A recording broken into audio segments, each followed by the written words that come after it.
Obadiah chapter 1. Obadiah 1, verse 3. The Bible reads, "The pride of your heart has deceived you.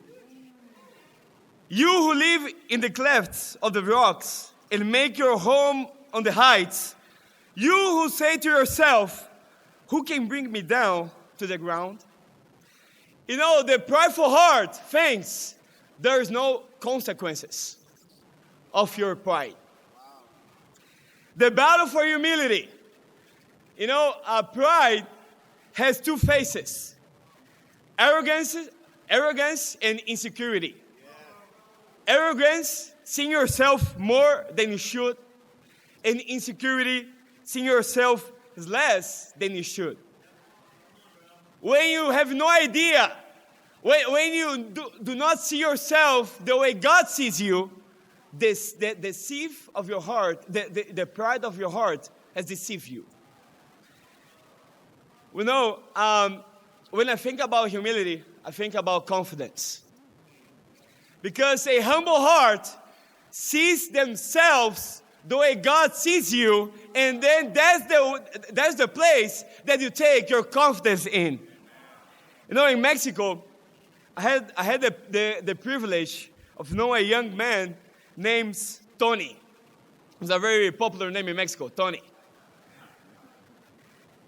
And when he was 40 days old, he was abandoned by his parents.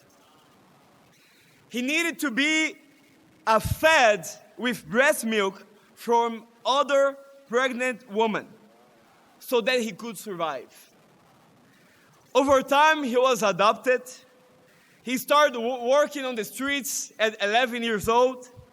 He grew up in a neighborhood that was full of violence. He lost 3 of his cousins. They were killed. And when I arrived in Mexico, he was 1 year his disciple.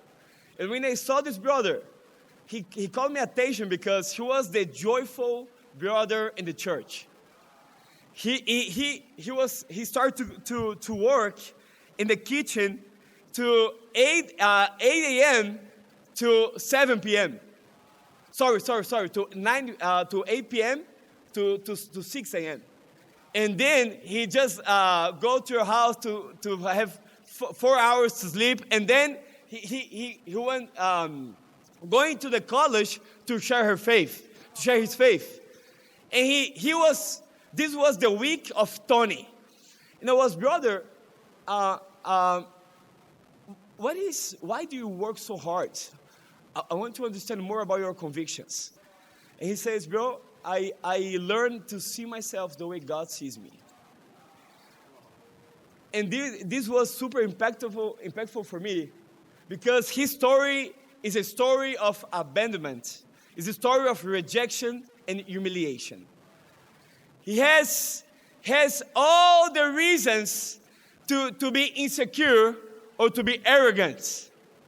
But he's the most confident disciple in the church in Mexico City. After some time, he was asked to lead a Bible talk. And then after a few weeks, we called all the church in Mexico City to do a special offering so we can put Tony in the full-time ministry.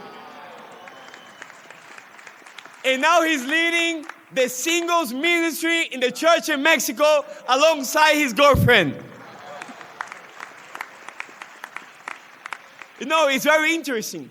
But in neuroscience, it is thought that a child who feels loved by their parents and protected by their parents does not have the need to please people or worry about what others will think. You know, when you understand how loved you are by God, when you understand the way God sees you, this is going to give you so much confidence. Because the reality is that righteous confidence breeds humility. When I think about God seeing me, I think about God's in the heaven seeing, this is my son Tulio. Tulio is a very sinful man. But he's my child. And yeah, of course, Tulio has a lot of things to work on. Tulio has some things, I know I created him. But I love Tulio. I feel well pleased of Tulio. And when we start to learn the way God sees us, you're going to take your spirituality to another level.